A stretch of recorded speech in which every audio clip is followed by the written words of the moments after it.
లేదా మీ అబ్జర్వేషన్ ఏంటండి సుప్రీంకోర్టు డైరెక్షన్కి సంబంధించి?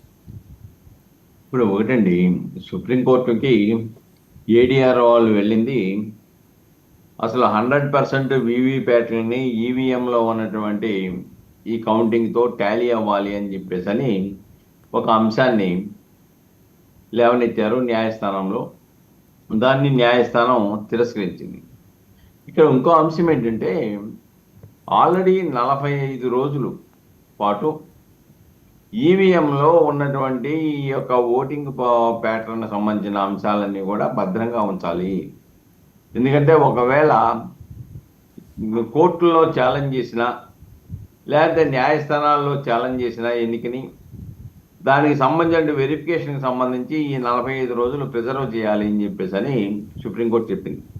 అంతేకాకుండా ఇందాక మిత్రులు చెప్పినట్టుగా 7 days లోపుగా సెకండ్ థర్డ్ ప్లేసుల్లో వచ్చిన వాళ్ళు మళ్ళా 5% మొత్తం నియోజకవర్గానికి సంబంధించిన ఈ యొక్క ఈవీఎంలో ఒక 5% నిబంధనలకు లోబడి అప్లై చేసుకోవచ్చు. దానికి కావాల్సిన ఖర్చులు ఎవరైతే వెరిఫికేషన్ అంటాడో రీవెరిఫికేషన్ అంటాడో వాళ్ళు పెట్టుకోవాలని చెప్పేసి ఇచ్చారు.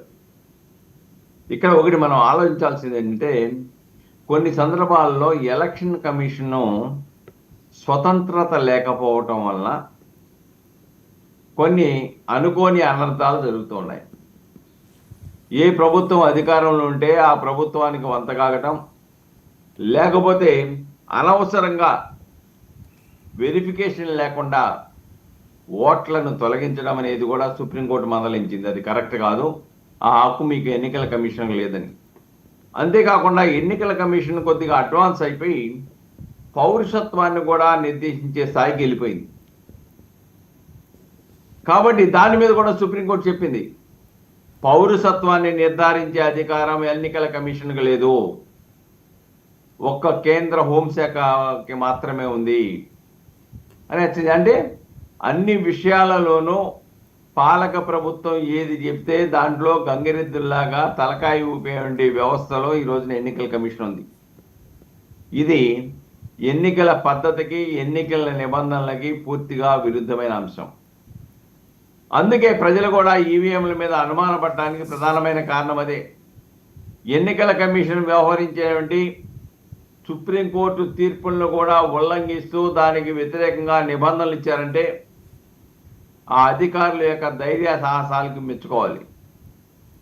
అంటే ఎవరు మమ్మల్ని ఏం చేయలేరు, పాలకులు మాకు అండగా ఉంటే చాలు అనేటువంటి ఒక అండా దండా వాళ్ళకు ఉన్నదనేది స్పష్టంగా అర్థమవుతుంది.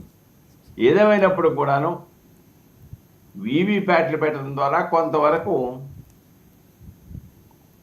నమ్మడానికి అవకాశం ఉంది. అయినప్పటికి కూడాను ఇంకా దాని మీద అనేక అనుమానాలు ఉన్నాయి. అయితే టెక్నికల్గా నిరూపించడానికి కొంత సమయం పట్టుద్ది. అయితే ఆ అనుమానాలను నివృత్తి చేయటం మానివేసేసి మరింత అనుమానం పెరిగే విధంగా ఎన్నికల కమిషన్ యొక్క వ్యవహార శైలి ఉన్నదనేది ఇక్కడ నిర్వివాదాంశం అండి. అందుకే ఆధార్ కార్డు మాత్రమే పరిగణలో తీసుకుంటాం, మిగతా 11 అయితే ఓటర్ ఐడెంటిటీ కార్డు కాటికి తీసుకోమని చెప్పేసి ఎన్నికల కమిషన్ వింత వాదనలు చేస్తున్నట్టుగా వార్తలు వస్తూ ఉన్నాయి. అంటే ఇది ఒక కుట్రపూరితంగా చేస్తూ ఉన్నారు, ఓట్లను తొలగిస్తూ ఉన్నారు.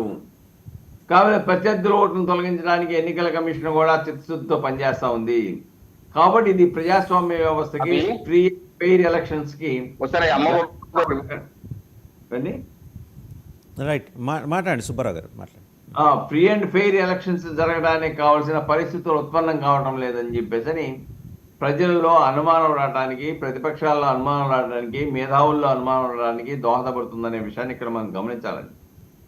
ఏదేమైనప్పుడు కూడాను ఎన్నికల కమిషన్ నిష్పక్షపాతంగా ఎటువంటి ప్రభావాలకు లోను కాకుండా కనుక వ్యవహరిస్తే ఎన్నికలు సక్రమంగా జరుగుతాయి తప్ప, ఎన్నికల కమిషన్ కనుక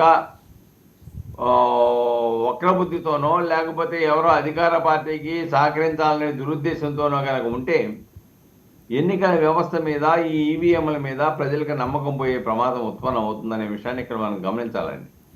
ఏదేమైనప్పుడు కూడాను law of the land supreme court ఇచ్చినటువంటి గైడ్ లైన్స్ని అందరూ కూడా పాటించాల్సిందే.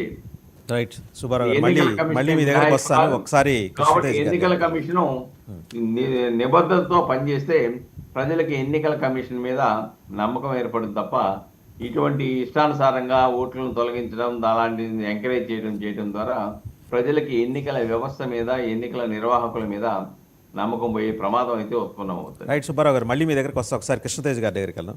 సో ఎందుకంటే Congress is the major sufferer చాలా రాష్ట్రాల్లో.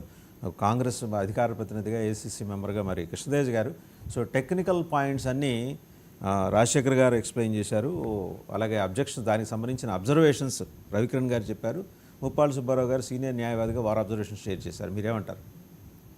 చూడండి వాసుదేవన్ గారు, functional points, technical points, legal points అన్ని డిస్కస్ చేసుకున్నాం. ఇప్పుడు మనం ఇక్కడ ఈవీఎం ట్యాంపరింగ్ అండి, ఈవీఎం మ్యానిపులేషన్ జరుగుతున్న డౌట్స్ పబ్లిక్ వస్తుంది. కారణం ఏంటిదంటే ఒక ఆర్టికల్ 324 ప్రకారం ఈసీకి కాన్స్టిట్యూషనల్ బాడీ కొన్ని డిస్క్రిషనరీ పవర్స్ ఉంటాయి. దానికి ఆ డిస్క్రిషన్ ని అది ట్రాన్స్పరెంట్ మెకానిజంలో వాడటం లేదు. అది ఏ రూలింగ్ డిస్పెన్సేషన్ ఉంటే దానికి అనుకూలంగా వాడుకుంటుందని ఎందుకు చెప్తున్నానంటే, ఇప్పుడు సుప్రీంకోర్టు వాదనలు అయినా కూడా సుప్రీంకోర్టు చెప్పింది ఏంటిది, మీరు ట్రాన్స్పరెంట్ గా డేటా వెరిఫికేషన్ చేయండి, ఎవరైనా అభ్యంతరాలు ఉంటే స్వీకరించండి అంటే అక్కడ నుంచి డిస్ప్యూట్ మొదలై ఇప్పుడు అందరు మన పెద్దలు చెప్పుకుంటూ వచ్చారు ఏమేం జరిగిందని చెప్పి.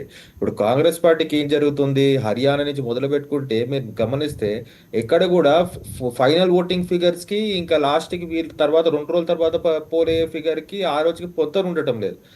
అదే డిసైడింగ్ ఫ్యాక్టర్ గా మారింది. మీరు హర్యానాలో తీసుకోండి, మన మహారాష్ట్రలో తీసుకోండి, మన జరిగిన మహారాష్ట్రలో తీసుకోండి, ఇప్పుడు రాబోయే బీహార్ లో కూడా మీరు చూడండి గమనిస్తే మన జనవరిలో 2025లో ఓటర్ రివిజన్ గురించి వీళ్ళందరు 20,000 మంది అక్కడ ఉన్న డెలిగేట్స్ పిలిచింది ఎవరు, అక్కడ ఉన్న ఎలక్షన్ కమిషన్. అప్పుడు ఎలక్షన్ కమిషన్ ఏం చెప్పింది, లేదు లేదు ఇప్పుడు మేము ఓటర్ రివిజన్ చేయటం లేదు,